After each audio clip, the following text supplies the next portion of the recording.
Senator Lisa Blunt Rochester, the Democrat senator from Delaware. Senator, thanks for your time tonight. A lot to get to, but let's start with the No Kings protest yesterday.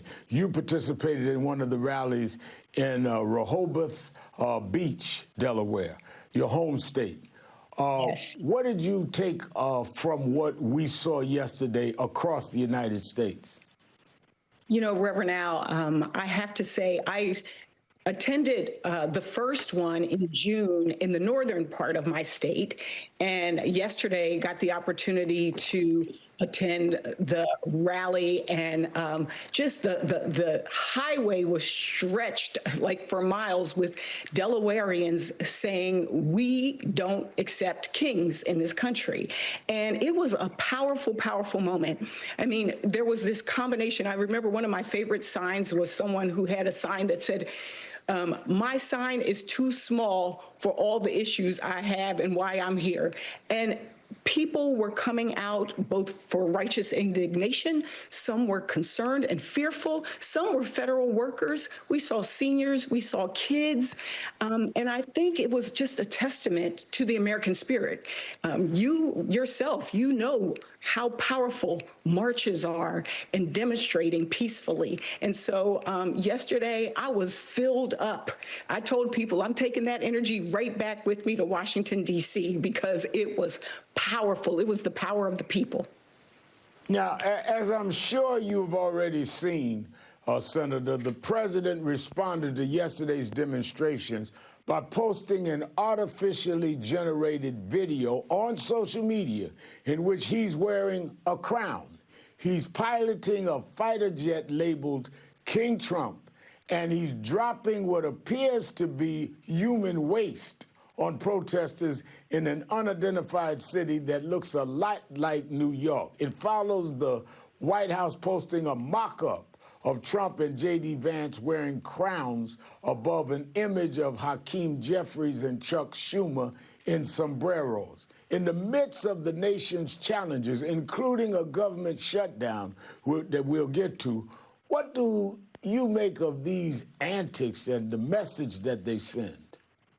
You know, Rev, when I saw that video, I was disgusted. I mean, that's the first thing that popped into my head was, number one, it's disgusting for what it looked like. But number two, it was disgusting that the president of the United States of America would be dumping all over American citizens.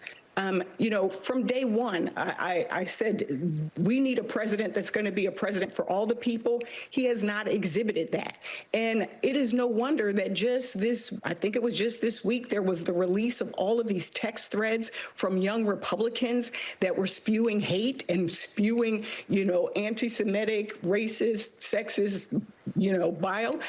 And I thought to myself, if this is how you lead, this is what you're modeling, then that's why we're getting what we're getting from some of these young folks. And so to me, it made me think about the fact that people are in the midst of a shutdown. People are concerned about the services that they're going to provide. He said he was going to bring down cost on day one, and housing is up, energy is up, food is up, and he has the time to do memes and funny things. This is a serious time. It's a serious matter, and he needs to get serious.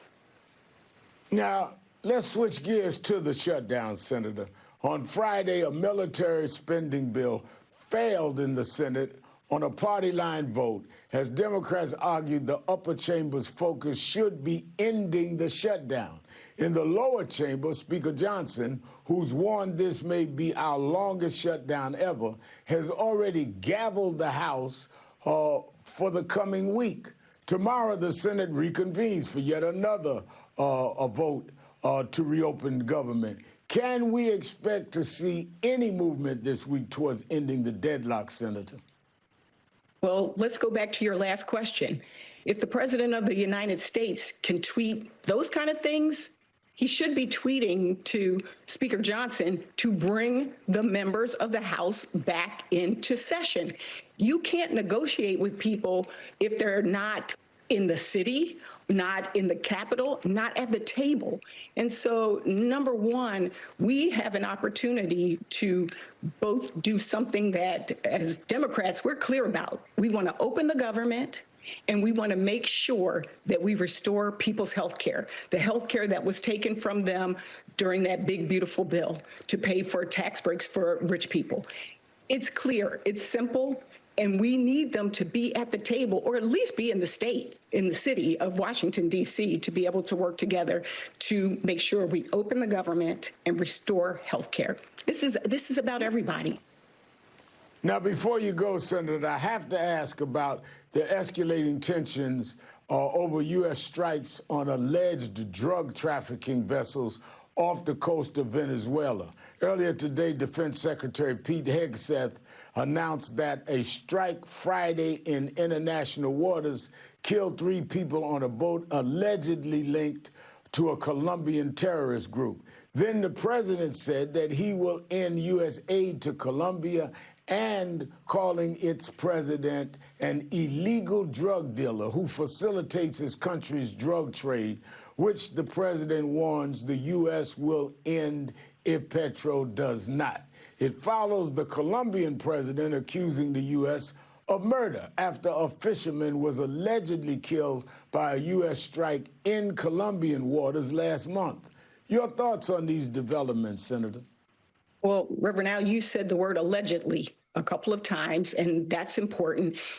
When the president of the United States feels that we are in danger, we have a constitutional responsibility. He has a responsibility to come to Congress.